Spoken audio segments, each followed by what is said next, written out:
Imaginez ceci, vous êtes un jeune garçon, vous regardez un film, et dans une scène super romantique, un homme dit à son amour « Si tu bois ça, toi et moi deviendrons un couple ».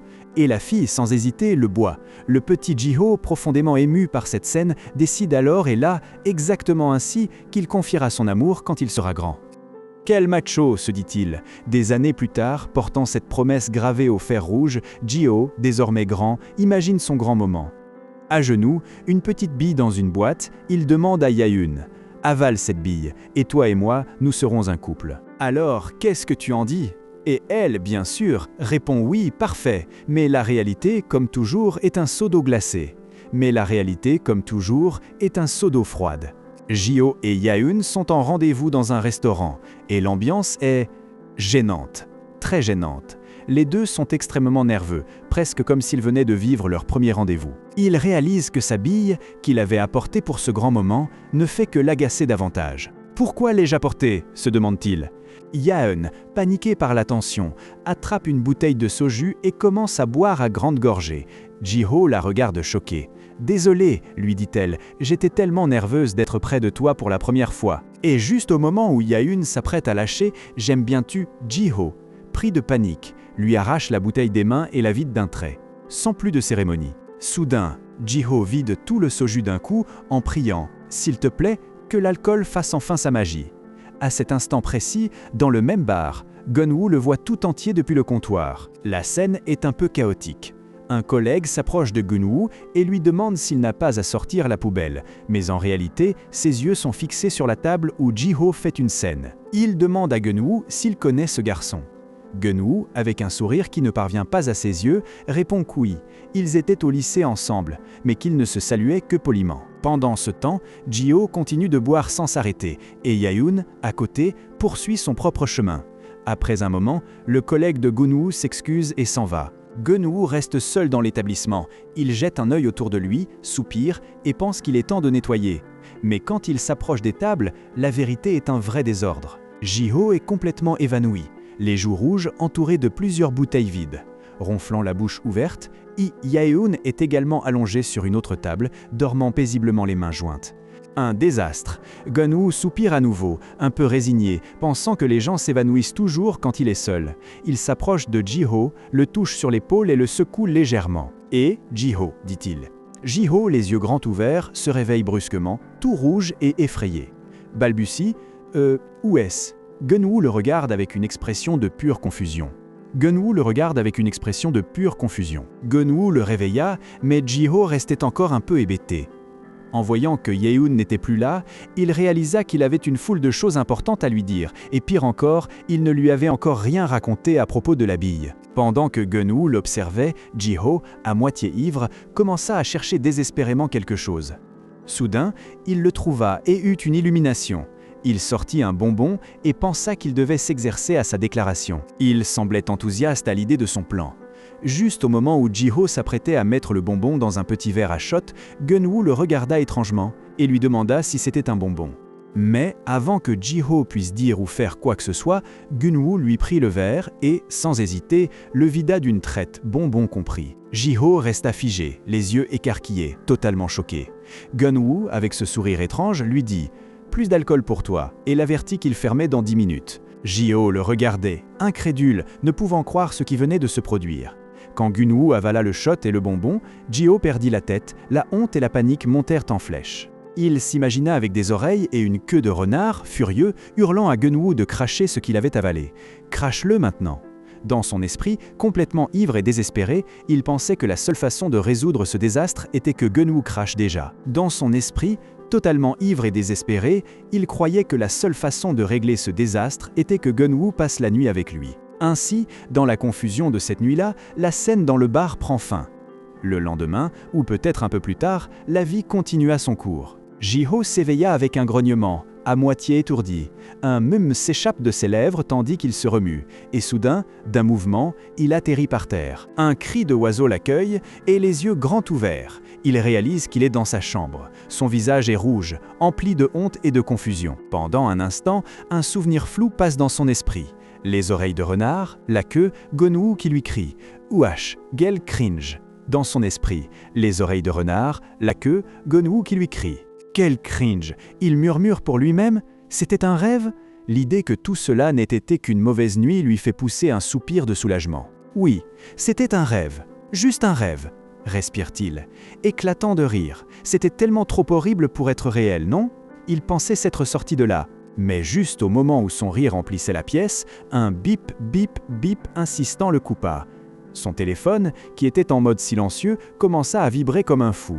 Il le saisit et son sourire disparut instantanément. Non, ce n'était pas possible. L'écran était rempli de messages de Yaeun. Son cœur commença à trembler. L'écran était rempli de messages de Yaeun. Son cœur commença à trembler. Ils étaient là. « Tu vas bien, Jio ? Salut, tu vas bien ? Jio-T, tu es réveillé ? Désolé, j'étais vraiment ivre hier soir. J'ai perdu connaissance. Au fait, qui est cet homme ?» Et ce qui lui glaça le sang fut la photo que Yaeun lui avait envoyée, celle de Gun-woo. Réveillé ? Désolé, j'étais vraiment ivre hier soir. J'ai perdu connaissance. Au fait, qui est cet homme ? Et ce qui lui glaça le sang, c'est la photo que Yaeun lui avait envoyée, celle de Gun-woo. La pauvre Yaeun, les yeux grands ouverts, une expression de choc total, avala sa salive. Elle essayait aussi de tout assimiler ce qui s'était passé cette nuit-là et la présence de Gun-woo dans ses souvenirs. En attendant, la ville se préparait pour une nouvelle journée et le soleil commençait à éclairer les rues et leurs commerces. Pendant que le soleil commençait à éclairer la ville, Yaeun restait avec une expression d'inquiétude profonde, comme si elle était encore en train de traiter la nuit précédente. Elle tenait son bol de nouilles instantanées, mais son esprit était ailleurs. Juste à ce moment, Gun-woo déposa soudain une boîte de pansements sur la table. Yaeun le fixait, comme si elle tentait de décrypter ce qui s'était passé. En réalité, Gun-woo était en train de s'appliquer quelque chose sur la joue, comme s'il s'était un peu blessé la veille au soir. Gun-woo, s'apercevant qu'on l'observait, se tourne vers elle avec un sourire un peu moqueur et lui demande « Tu peux me dire pourquoi tu me regardes comme ça ?» Yaeun, évidemment, panique. Elle recule brusquement et s'exclame « Rien, je ne t'ai pas regardé ». Mais en réalité, son esprit était en chaos. Là, elle essayait de se souvenir de ce qui s'était passé la veille, et soudain, les yeux pleins de larmes, les mains couvrant ses oreilles, elle lâche un « J'ai frappé quelqu'un ?» La pauvre était en pleine crise de panique à cause de son amnésie post-fête. Mais ce n'est pas tout. Soudain, la scène change et nous voyons Ji-ho qui cherche quelqu'un. Il sonne à la porte, attendant une réponse, l'air très inquiet. Quand il finit enfin par trouver les personnes qu'il cherche, il reste totalement choqué. C'était Gun-woo et Yaeun. Yaeun, en le voyant, lui sourit largement et s'exclame « Ji-ho ». Mais lui, comme figé par la surprise, ne lui rend pas son salut. La mâchoire serrée et le poing serré, il passe à côté d'elle sans même la regarder. Yaeun reste avec un visage totalement perplexe, ne comprenant absolument rien de ce qui vient de se passer. Ji-ho, ignorant complètement Yaeun, se dirige droit vers Gun-woo, qui le regarde avec une expression calme, comme s'il savait déjà ce qui allait arriver. Ji-ho le fixe avec colère et l'interpelle, criant « Gun-woo !» Yaeun reste avec une expression de confusion totale, ne comprenant absolument rien de ce qui vient de se passer. Ji-ho, ignorant complètement Yaeun, se dirige droit vers Gun-woo, qui le regarde avec une expression calme, comme s'il savait déjà ce qui allait arriver. Ji-ho le fixe avec colère et l'affronte en criant « Gun-woo !» Mais cette colère ne dura pas longtemps, car au bout d'une seconde, il était déjà tout rougissant et honteux. Ainsi, Ji-ho commence à s'excuser auprès de Gun-woo pour ce qui s'était passé la nuit dernière. Il lui dit qu'il avait bu trop, mais que ce n'est pas une excuse pour son comportement. Yaeun, quant à elle, reste là en arrière, confuse, ne comprenant pas ce qui se passe entre les deux. Ji-ho, visiblement désespéré, demande à Gun-woo s'il peut faire quelque chose pour réparer les dégâts. Gun-woo, toujours impassible, tend simplement la main et lui demande $6.50. Ji-ho reste comme quoi, mais Gun-woo lui explique que c'est pour la pommade et pour les ventes. En somme, pour la gêne occasionnée. Ji-ho, très gêné, acquiesce, disant que oui, bien sûr, c'est la moindre des choses, et commence à chercher son portefeuille. Mais avant qu'il puisse sortir l'argent, Gun-woo le freine. Il lui dit que il faut d'abord s'occuper de ça. Et c'est là que Ji-ho, se souvenant du conseil d'Aji sur la génération de curiosité, mais peut-être l'ayant mal interprété, saisit sans hésiter la main de Gun-woo et lui lance la question directement. Tu sors avec quelqu'un ? La scène change et maintenant nous les trouvons dans un café, assis face à face, chacun avec sa boisson. Gun-woo le regarde, Ji-ho, après un moment de tension, répond à la question de Ji-ho. Actuellement, je ne sors avec personne. Ji-ho est très excité en entendant cela. C'était exactement ce qu'il voulait entendre. Mais Gun-woo, avec ce sourire qui le caractérise, lui renvoie la balle. Oui, mais pourquoi cet intérêt soudain ? Ji-ho reste figé, sans savoir comment répondre à la question de Gun-woo. Balbutie qu'il ne faisait que poser la question parce qu'il se trouvait dans une situation compliquée, mais Gun-woo insiste pour qu'il précise. C'est un moment extrêmement gênant. Gun-woo le fixe, attendant une réponse, et Ji-ho ne trouve pas ses mots. Puis, soudain, Gun-woo lance une bombe. Il croit que Ji-ho l'aime vraiment. Ji-ho est totalement choqué. « Tu viens de dire que tu me plais ?» demande Gun-woo, et Ji-ho réalise soudain l'énorme bourde qu'il vient de dire. Paniqué, il se met à hurler intérieurement. « Qu'est-ce que je viens de dire, merde ?» Gun-woo le regarde sans conviction et lui dit qu'il n'a pas l'air de le dire sérieusement. Bien sûr, Ji-ho Gun-woo le regarde sans grande conviction et lui dit qu'il ne semble pas le dire sérieusement. Bien sûr, Ji-ho explose. Il se défend avec tout ce qu'il a. « Non, je le dis sérieusement. Je n'étais que timide. C'était difficile de trouver le courage pour te dire ce que je ressens. J'ai voulu dire chaque mot. Je t'aime. Tout est vrai. Que puis-je faire pour que tu me croies ?» C'est un moment où Ji-ho laisse tout tomber et exprime vraiment sa désespoir. Gun-woo l'écoute en silence, pensif. Mais la situation devient encore plus intense quand Ji-ho, tentant de comprendre, lui demande depuis quand il s'intéresse au garçon. Gun-woo le coupe sèchement. « Non, ce n'a rien à voir avec le genre. Je t'aime parce que c'est toi. Je t'aime, Ji-ho. » Et Ji-ho, dans sa tête, s'exclame. Note, les répliques étaient parfaites. Bravo, mais la tension monte à nouveau quand Gun-woo, presque en se levant, dit « Bon, je suppose qu'on a terminé, non ?» Ji-ho, surpris, lui demande s'il s'en va. Se lève et dit « Bon, je suppose que c'est terminé, n'est-ce pas ?» Ji-ho, surpris, lui demande s'il s'en va. Gun-woo sourit. « Il est temps d'aller travailler, je dois y aller. » Et ainsi, Ji-ho reste seul, un peu perdu, sans vraiment savoir ce qui vient de se passer. Il reste seul, un peu perdu dans la nébuleuse, sans vraiment savoir ce qui vient de se passer. Gun-woo lui offre simplement un sourire avant de s'en aller, et Ji-ho, le voyant s'éloigner, ne peut s'empêcher de penser « Quoi, c'est tout ? Il ne va rien dire d'autre ?» Déconcerté, il se dit « Pourquoi ne me dit-il pas simplement oui ou non ?» La scène se répète, avec un Gun-woo qui lui dit « Non, je dois partir !» Et Ji-ho reste avec la même question. Est-ce que ça compte même comme une réponse? Son esprit est un chaos. Il finit par se retrouver quelque part avec Aji, qui le regarde allongé sur le canapé comme s'il réfléchissait. Alors, c'est comme ça qu'il veut jouer, hein? Aji, calme et détendu, range ses affaires tout en se demandant quoi dire pour que Ji-ho ne se sente pas trop gêné. Il sursaute et demande à Aji ce qu'il fait là. Ji-ho, tout rouge, lui demande s'il a tout entendu. Il dit que c'est bon, que tout le monde a des moments embarrassants, que c'est normal d'être humain. Et pour le rassurer, il ajoute « D'ailleurs, il y a pire que ce que tu aurais pu faire ». Il lui propose même du réconfort en lui racontant qu'au moment où ça lui arrive, il lit des histoires similaires et qu'il pourrait lui en partager quelques-unes. Il l'interrompt en avouant qu'il n'a rien pu faire. Il explique à Aji qu'il avait invité Gun-woo parce qu'il avait besoin de quelque chose de lui. Explose, disant qu'il l'avait invité pour récupérer sa précieuse bille, s'effondrant à nouveau dans le fauteuil.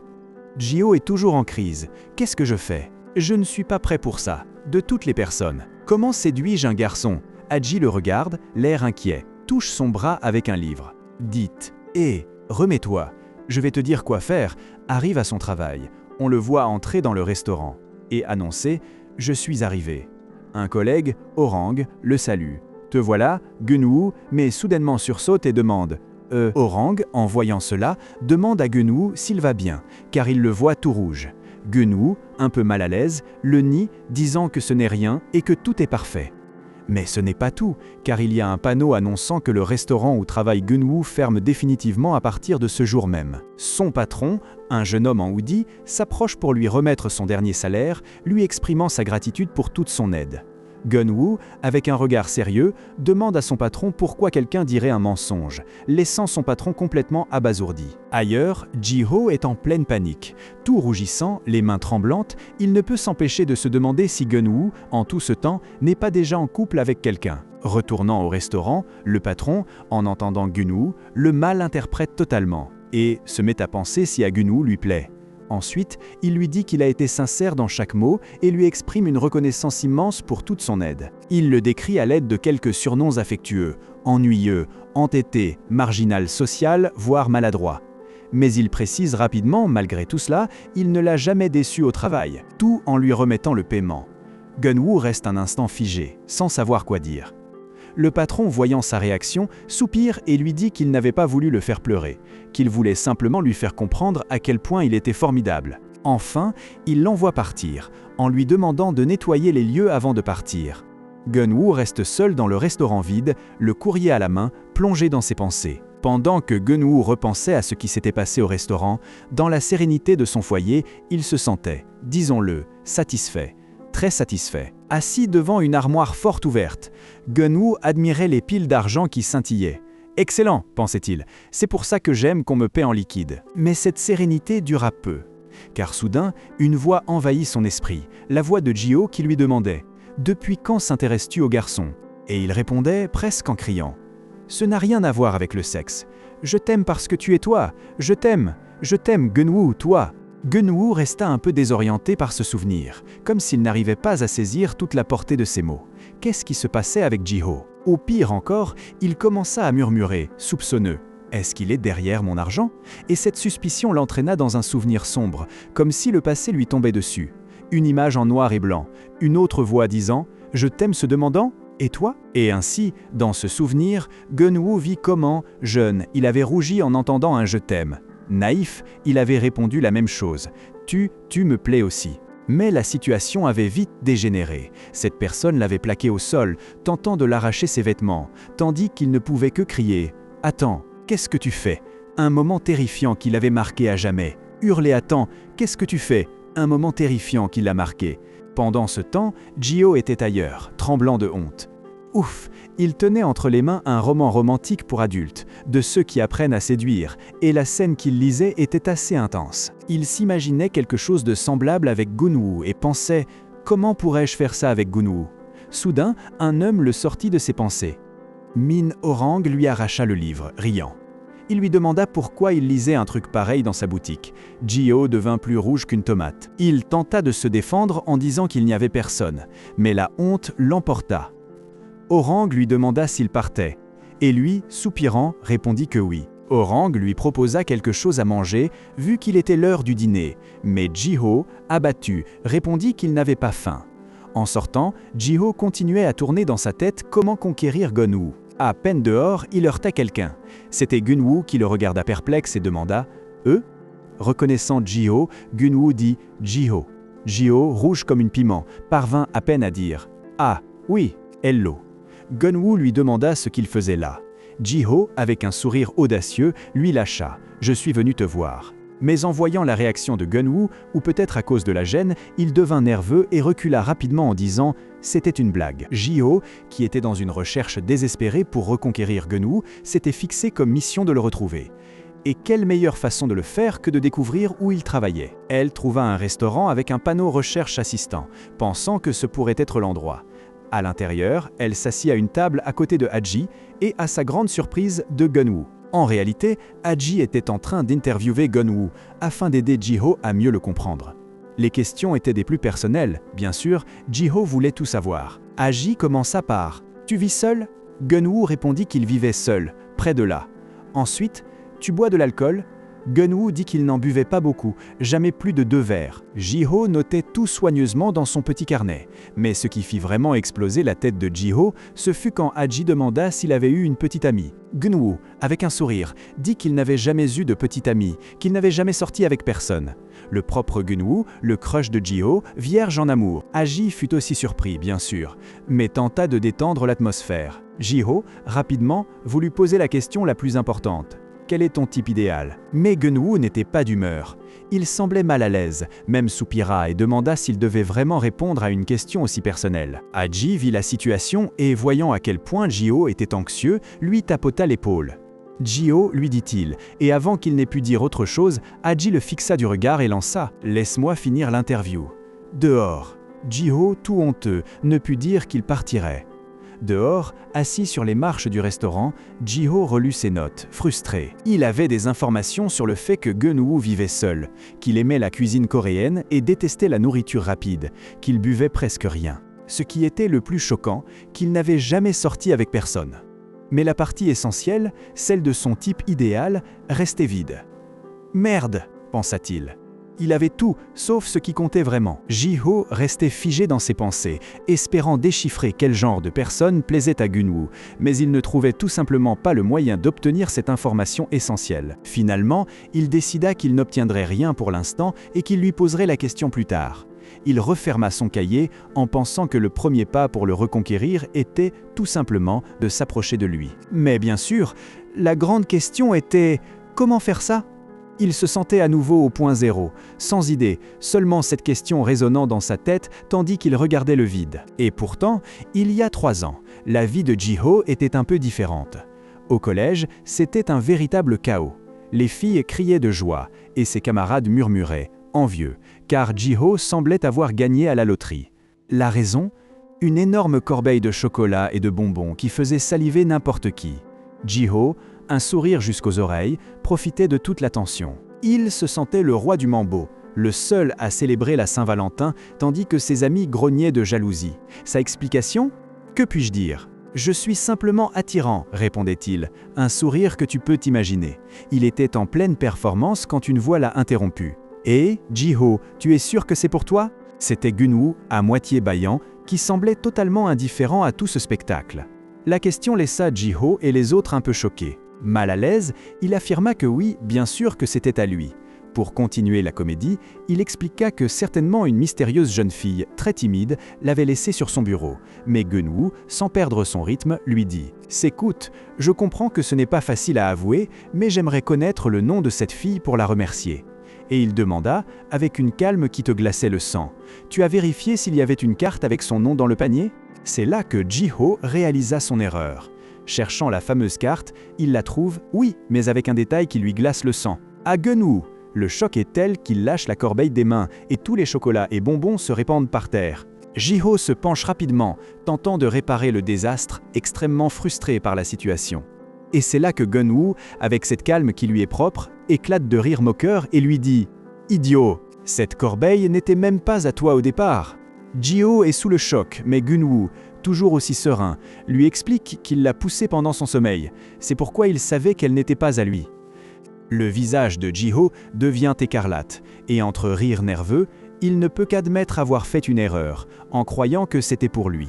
La honte était si grande qu'il voulait disparaître sous terre. Des années plus tard, dans le présent, cet incident honteux le hante encore, mais c'est aussi sa seule mémoire claire de Gun-woo.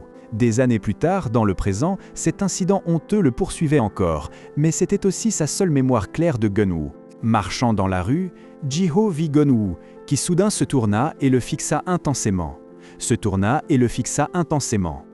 Ji-ho sursauta, recule d'un bond et lui demande ce qui lui arrivait et pourquoi il le regardait ainsi. Gun-woo, avec un regard sérieux, lui dit qu'il essayait depuis un moment de comprendre la situation, mais qu'il pensait qu'il valait mieux lui poser la question directement.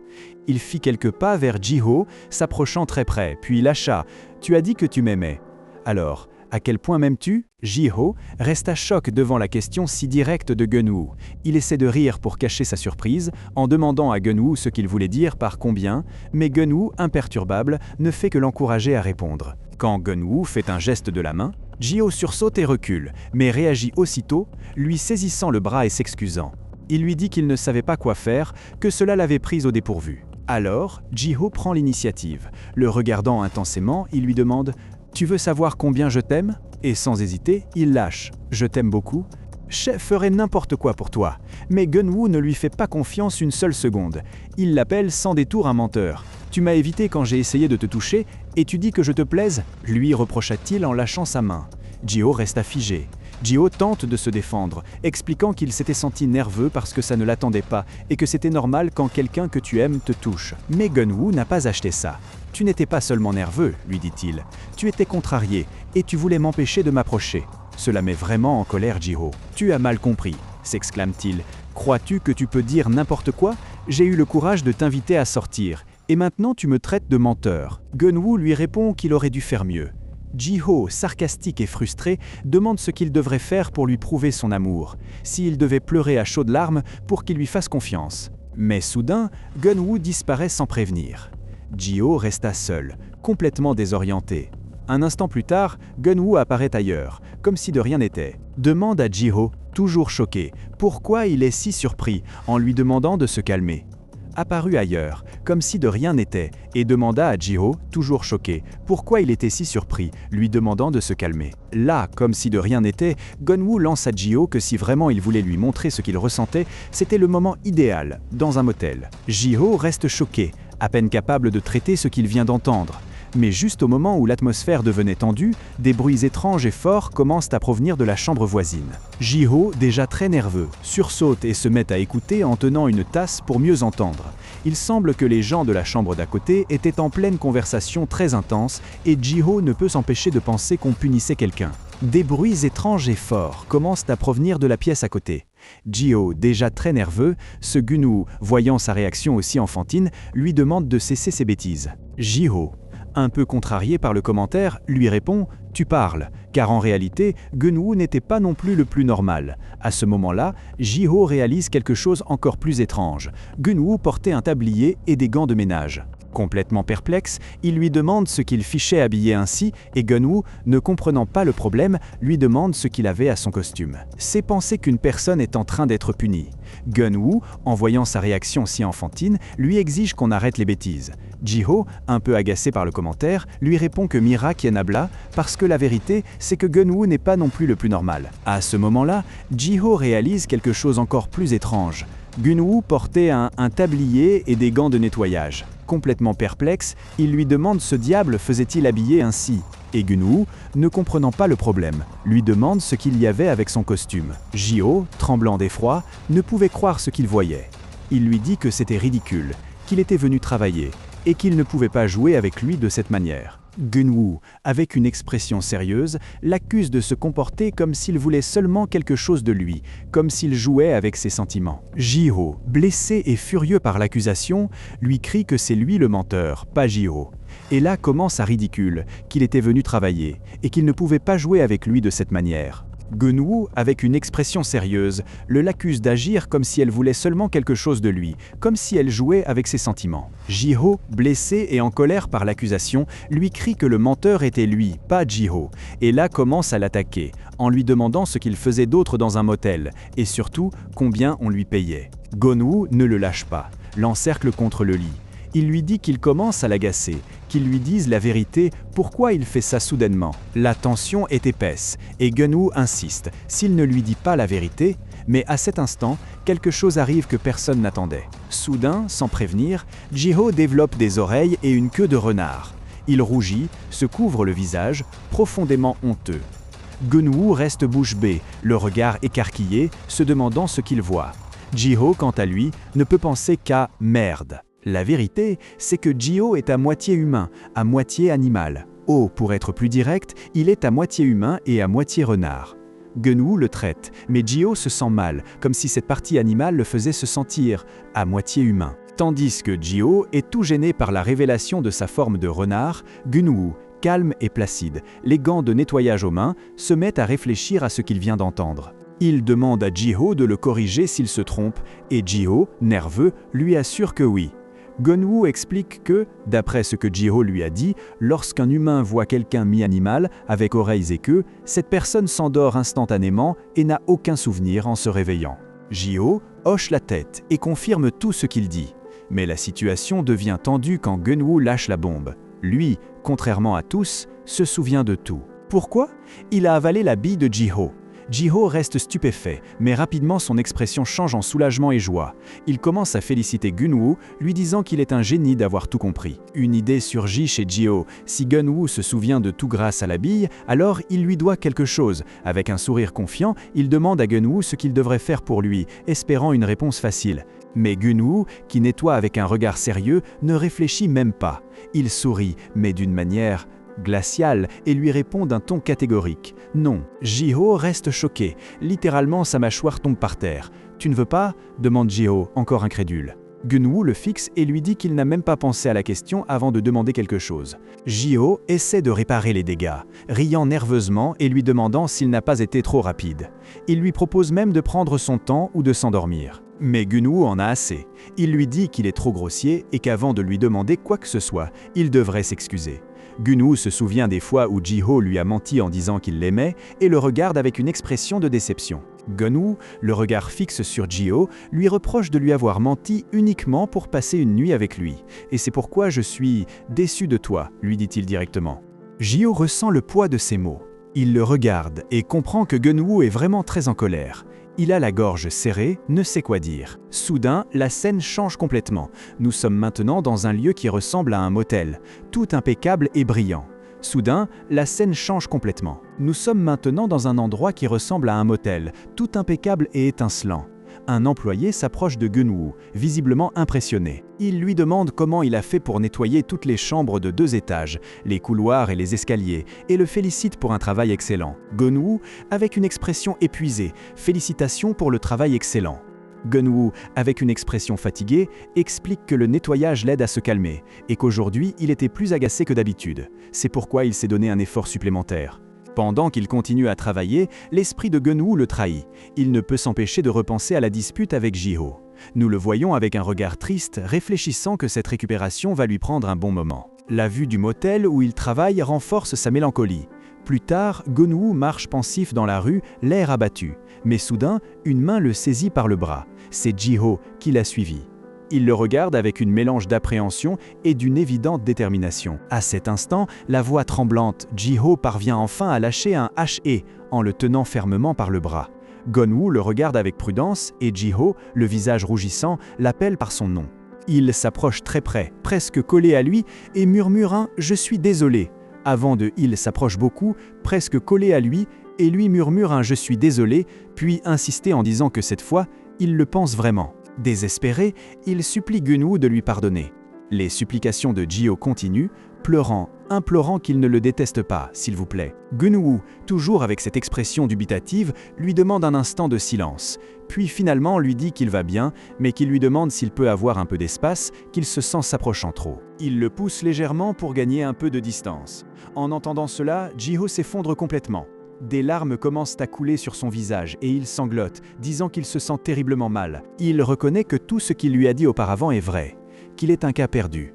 Et il lâche la vérité, avouant qu'il a essayé de le séduire juste pour passer la nuit avec lui, uniquement pour son propre bénéfice. Il lui demande de l'appeler égoïste, de mériter une punition, même de lui donner une raclée en se frappant le bras pour le prouver.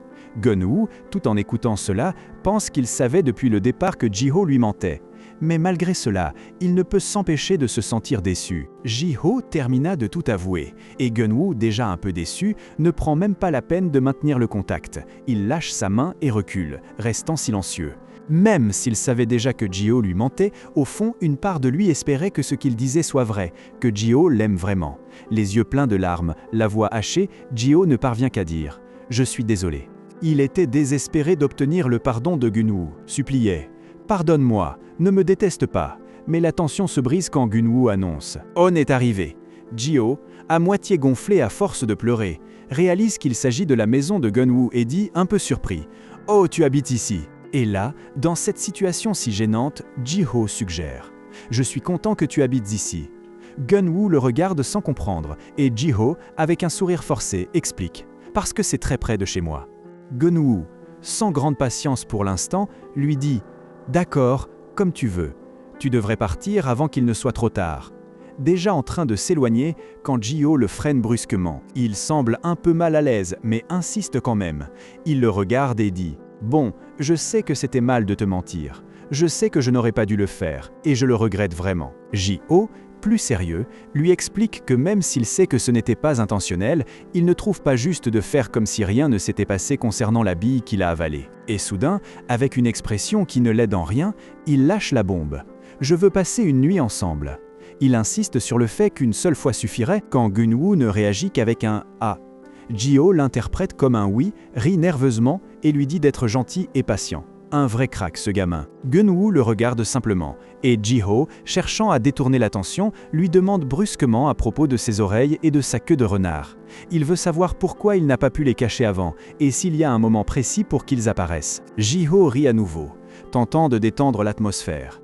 Mais Gun-woo, sans dire un mot, s'approche, le prend par le à propos, il le prend par la menton et lui murmura quelque chose à l'oreille. Ji-ho, évidemment, devient nerveux, lâche qu'il comprend enfin pourquoi il ne pouvait pas cacher ses oreilles et sa queue auparavant, et invente qu'il doit s'en aller, s'enfuyant en courant et s'envolant avec un bonne nuit. Enfin en sécurité dans sa chambre, vêtu de son uniforme scolaire, Ji-ho panique complètement. Tellement honteux de la situation qu'il ne pense qu'à me tuer, s'il vous plaît, tandis qu'agité, il tente de remédier au désastre qu'il a causé sur son bureau. Pendant ce temps, Gun-woo reste perplexe face à la bizarre adieu de Ji-ho. Le fait est que, à ce moment-là, le garçon repensait à un jour à l'école où, la tête appuyée sur son banc, il avait dit à un Ji-ho extrêmement nerveux qu'il n'avait pas à s'excuser pour ce qu'il avait fait et qu'il pouvait pendant ce temps, Gun-woo reste perplexe face à la folle déclaration de Ji-ho. Le fait est que, à ce moment-là, il repensait à un jour à l'école où, la tête appuyée sur son banc, il avait dit à un Ji-ho extrêmement nerveux qu'il n'avait pas à s'excuser pour ce qu'il avait fait et qu'il pouvait garder ce qu'il essayait de lui rendre. Très surpris, comme s'il n'arrivait pas à croire ce que Gun-woo lui offrait. Mais Gun-woo, avec son attitude un peu froide, lui dit qu'il n'aimait pas ces choses-là et qu'uniquement quelqu'un comme Ji-ho pourrait s'y intéresser. Ji-ho, évidemment, resta perplexe. Ce qu'il ignorait, c'était que Gun-woo se sentait intérieurement coupable d'avoir accepté son cadeau et se demandait s'il pouvait vraiment le garder. C'était un garçon aux sentiments contradictoires. Ce souvenir, après la folle déclaration de Ji-ho, fit que Gun-woo toucha son oreille dans le présent, car elle lui brûlait. Était un signe que la mémoire l'avait affecté plus qu'il n'y paraissait. Pendant ce temps, ailleurs, Ji-ho était dans un mini-marché, achetant une quantité de bonbons. Le employé, habitué, remarqua que Ji-ho prenait toujours une montagne de choses sucrées. Mais Ji-ho était très plongé dans ses pensées, regrettant profondément avoir tout raconté à Gun-woo. Il se sentait un idiot, qu'être honnête était bien, mais il n'avait pas eu besoin de parler autant. Et soudain, cette culpabilité ou peut-être le stress le plongea dans une série de visions troublantes. Un souvenir, ou peut-être une horrible fantaisie, de quelqu'un s'approchant trop, glissant un doigt le long de sa bouche, léchant son cou. Ji-ho était complètement perturbé, ses oreilles de renard apparaissant sous la pression et dans son esprit, il ne pouvait penser qu'à résister. L'image de cette personne, avec un sourire prédateur, des oreilles de renard apparaissant sous la pression et dans son esprit, elle ne pouvait penser qu'à résister. L'image de cette personne, avec un sourire prédateur ouvrant la bouche comme pour le mordre, l'effraya profondément. Ji-ho sursauta, sortant de son état de transe, totalement rougissant et agité. Il se redressa, et c'est là qu'il réalisa. Ses oreilles de renard étaient visibles. Elles s'étaient échappées de sa tête, tant par la surprise que par la honte. Ji-ho, complètement submergé par ses oreilles de renard en vue, entra dans un état de panique si intense qu'il a l'impression d'être attaqué. Il se tord de douleur, hurlant désespérément qu'on s'arrête, que ça lui fait mal. Un chaos émotionnel, une réaction incontrôlable provoquée par la honte et la peur de son secret exposé. Pendant ce temps, ailleurs, ou peut-être un peu plus tôt, la tension était tout aussi forte. Gun-woo, son sac sur l'épaule, regardait Ya-eun, assise sur le lit, et lâcha la bombe. Je suppose, c'est qu'ici que nous nous séparons. Ya-eun, bien sûr, ne comprenait rien. Elle arborait cette expression de voix de WTF. Qu'est-ce qui se passe? Tentant de percer la situation, elle lui dit qu'elle pouvait faire la difficile tout ce qu'elle voulait, mais que c'était déjà trop et qu'elle devait s'arrêter. Mais Gun-woo, imperturbable. Comme tu veux. Je m'en vais, dit-il, pivotant pour partir. Hé, cria Ya-eun, totalement choquée. Elle ne pouvait croire qu'il s'en allait comme ça. Tu parles sérieusement? Tu t'en vas vraiment maintenant? Demanda-t-elle, le regardant s'éloigner. Désespérée, elle se leva du lit, supplia. Parlons. Je ferai tout ce que tu veux. Reviens. Mais Gun-woo, plus froid qu'un iceberg, répondit simplement « Ce n'est pas nécessaire », sans s'arrêter. C'est là qu'il lâcha la phrase qui la glaça. Sans même la regarder, il lui rappela « Tu ne te souviens pas de notre accord? J'ai accepté de te rencontrer seulement 5 fois. » Ya-eun resta bouche bée, un « que » s'échappa de ses lèvres. Gun-woo, sans dire un mot de plus, ferma la porte, la laissant seule. Ya-eun resta là, debout au milieu de la pièce, en train de digérer l'information. Elle se touche le front, comme si elle ne pouvait croire ce qu'elle venait d'entendre. Les 5 fois, était-ce sérieux? Se demande-t-elle, complètement perdue. Pendant ce temps, Gun-woo descendait les escaliers du bâtiment. Son téléphone vibra et en le regardant, il vit un message de Min Ho-rang. « Ce soir à 19h, on va au club scolaire. Tu viens, hein ?» Et un second message. « Je vérifie juste la présence. » Haha. Gun-woo le lut, avec une expression sceptique sur le visage. Après quelques secondes, il répondit « Je viens ». Mais dans sa tête, quelque chose ne collait pas. « Ah, vérifier la présence ? C'est ta meilleure excuse ?» pensa-t-il, ne croyant pas un mot à Ho-rang. Et l'histoire prend un autre tournant. À un autre endroit de la ville, Ji-ho passait du temps avec Ji-han. Ji-ho, les cheveux ébouriffés et l'air choqué, écouta quelque chose qui le laissa bouche bée. « Orang aime Aji » s'exclama-t-il, totalement abasourdi. Ji-han, qui était à ses côtés, ne put que rire et se moquer de lui. « Ha ha, Ji-ho, allez, tu es lent, je suis inquiet » dit-il en lui donnant un coup de coude. Il continuait de se moquer de Ji-ho pour sa lenteur, disant que même un renard serait plus rapide que lui. Ji-ho ne pouvait y croire, s'exclama, indigné, tandis que ses amis riaient, confirmant que même le monde entier avait remarqué que Orang et Aji s'étaient amour au premier regard. Ji-ho se sentait exclu, comme s'il avait manqué le message. Il se mit aussitôt à colporter de nouveaux ragots sur Aji. Apparemment, selon lui, Aji était mêlé à quelques rumeurs sales. Ji-ho, qui n'en savait rien, demanda si c'était vrai, et Ji-han, riant, lui dit que non, que les gens disaient ça juste parce que Aji était toujours là. Orang écoutait tout cela, et déjà très contrarié. Pensant, Ji-han, ce salaud! Ji-han se tourna, surpris, en voyant Orang là tout à coup, juste au moment où il parlait de lui.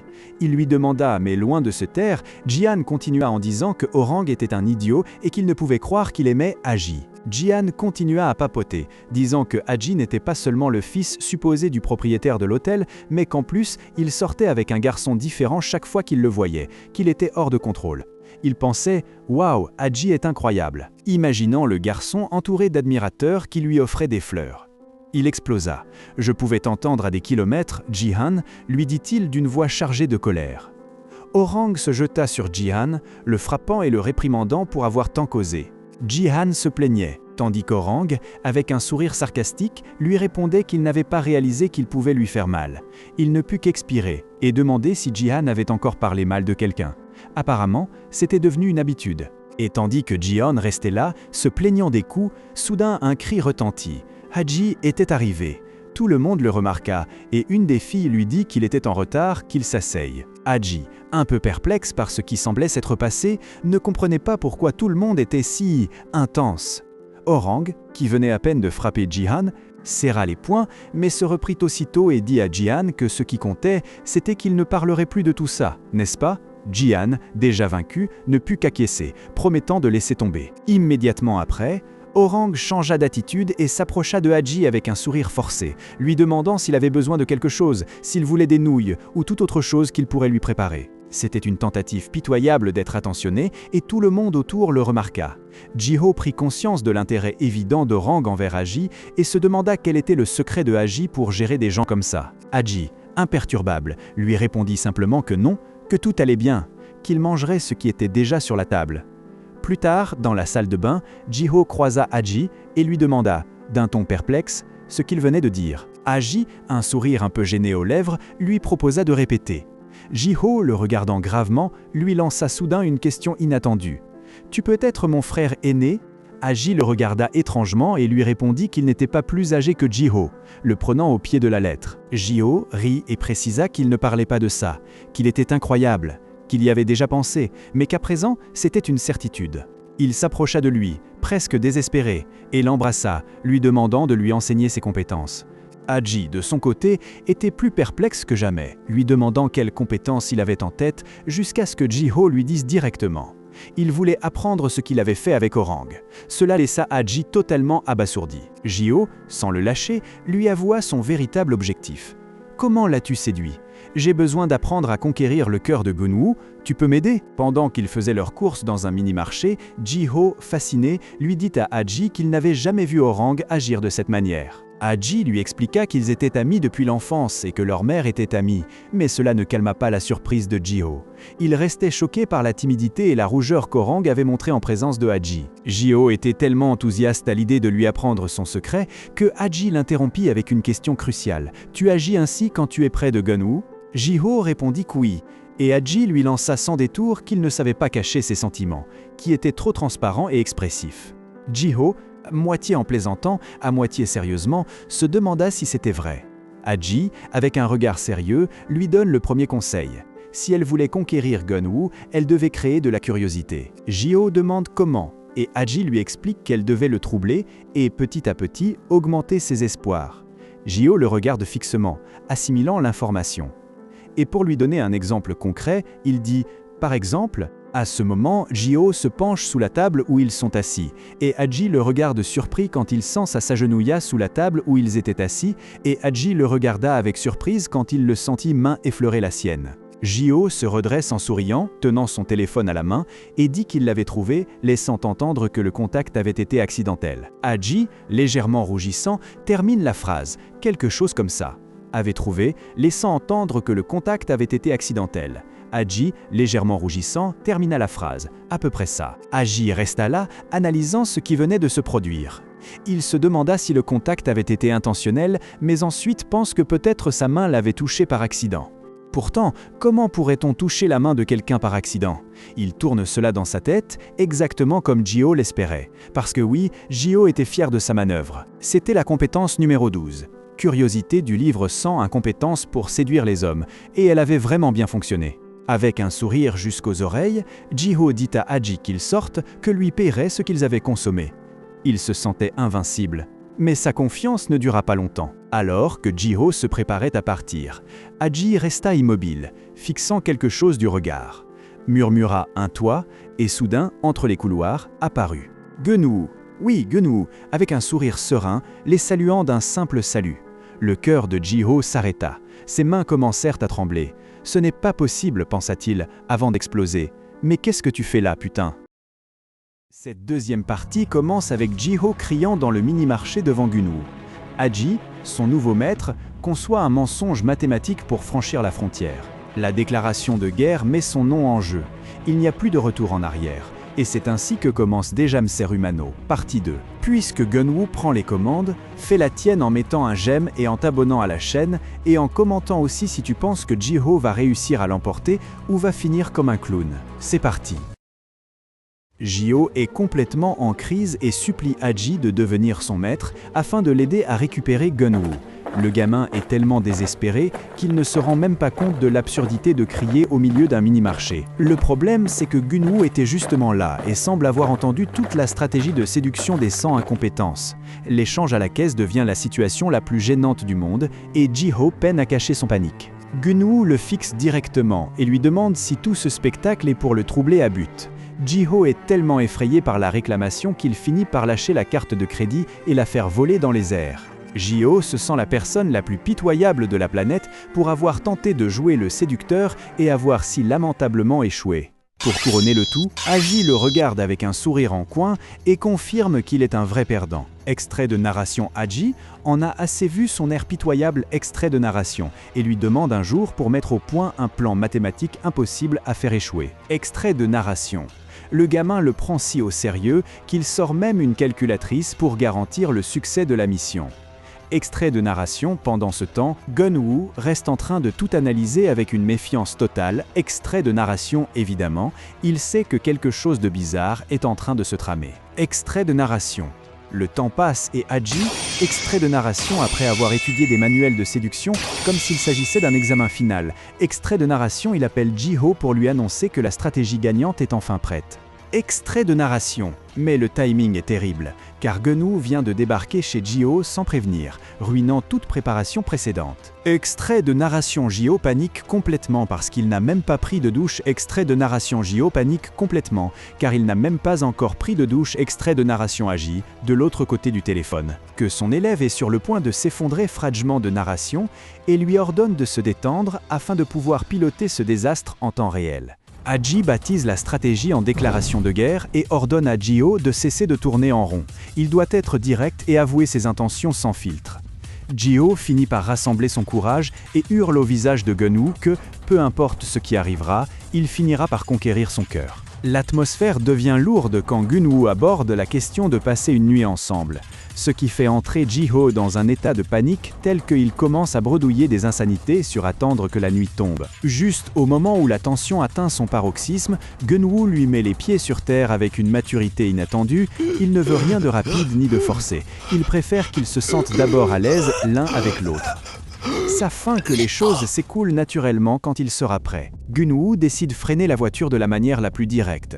Il attrape le visage de Ji-ho, pour lui montrer que même s'il demande de l'action, son corps dit tout le contraire. Il lui fait comprendre qu'il tremble de nervosité et forcer le moment maintenant serait une erreur totale. Au milieu de la tension, Gun-woo se jette sur lui et lui met les choses au clair. Ce n'est pas qu'il ne veut pas, c'est que Ji-ho n'est pas prêt à ce qu'il propose.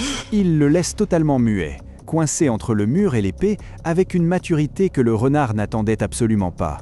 À l'université, Haji analyse la situation, et il rabat les ailes de Ji-ho avec une logique assez brutale. Il lui explique que Gun-woo ne lui doit rien, puisqu'il a avalé la bille par accident, donc en réalité, il est un véritable saint de continuer à jouer le jeu. Stratège enchaîne avec un détail qui laisse Ji-ho sans voix Gun-woo et prêt à passer la nuit avec lui, mais selon ses propres conditions. L'homme a pris le contrôle absolu de la situation et a tranché qu'il sera lui-même celui qui décidera quand Ji-ho sera vraiment prêt à faire le prochain pas.